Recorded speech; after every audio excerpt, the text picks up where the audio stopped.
Hello everyone, this is PM Blue, and today I'm coming at you with something a little bit different. This will not be the typical overwork video. Today I am addressing Captain Benzie's video regarding whether or not eBeckos needs an API. In my personal opinion, it does, and I feel that his video had a lot of misinformation, and I would like to set the record straight by going through exactly what an API means for eBeckos and talking about what I think about each of his points. Now, one of his points was that it allows for easier market manipulation. Now, this is not incorrect. This is actually true. You can more easily determine what to manipulate if you have an API. But it's already so easy to do without an API that this isn't much of a risk, realistically. All an API does is eliminate the need to look at it item by item and makes it a bit quicker and easier for you to do market manipulation. Next, he made a lot of points about security. I would like to say that allowing access to one part of game data does not allow people to break in and get access to all the rest of the game data. If this is a misconception you got from Benzie's video, I would like to say this is incorrect. As long as the people at NetEase are not literally allowing monkeys to have access to their code, this is not realistically an issue that you are going to be facing. Another issue that was brought up was the possibility that a user might spam these API endpoints to try to DDoS NetEase. This is just also simply wrong. Developers have many ways of stopping this. Now, this includes API keys and stuff like Cloudflare, which is very good at helping against DDoSing, especially against APIs. There's also usually some level of caching implemented.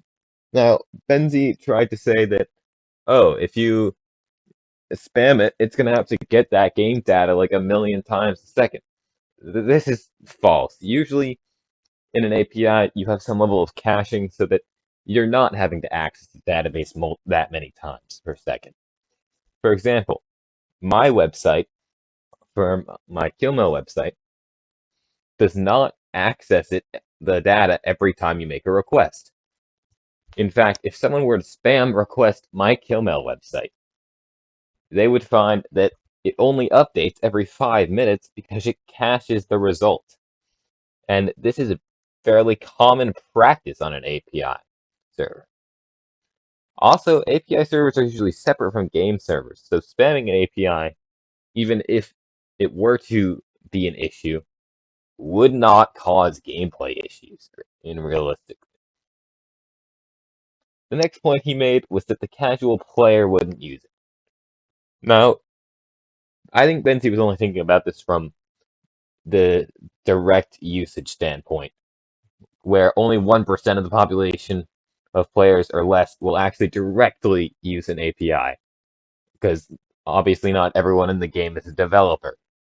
This is true, but I think it's misleading. An API will lead to tools that will benefit the entire community. Will a casual player know they're using an API? No, but the applications they will use that will come from an API will help all players, casual or not.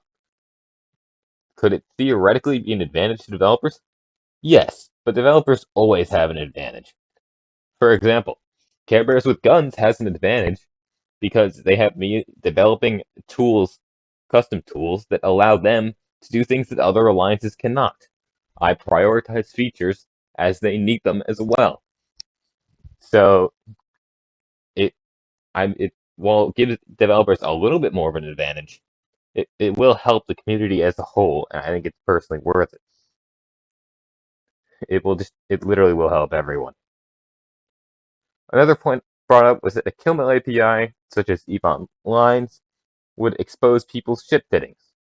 But this is already very possible without an API. You just look at someone's lost mail and you see their fittings. So I don't see what this point is, actually.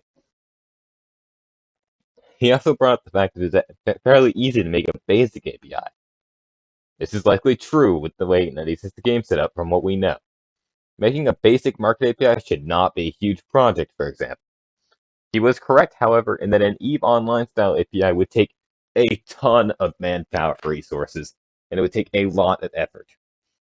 That it is no simple feat to create something that big and incredible. I personally think it is worth the time, though. Devs say they have a small team, so they can't do everything the player base wants them to do. Now, this is exactly why they should use that small team to make an API, so they can harness the third-party developer community, so that we can make the quality of life things that they don't have time to. Now, these were the main points addressed in Benzie's video, but what does an API mean to players? It is honestly hard to even express how incredible an API could be. We're talking live market data, historical trends. We're talking skill planners with your data in it as you want it to be. We're talking corporation management, better onboarding, better security for corps.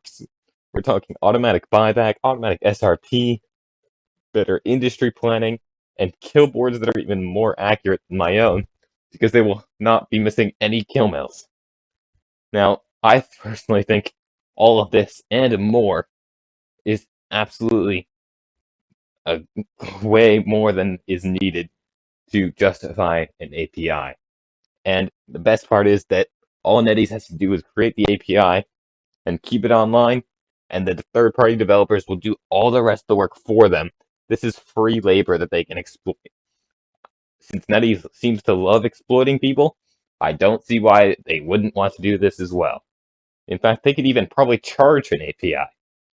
I would totally be willing to pay for an API personally. That's all I have for this video. Thanks for listening to this rant, and hopefully I gave you guys a better idea of what exactly an API is and what it means for our community.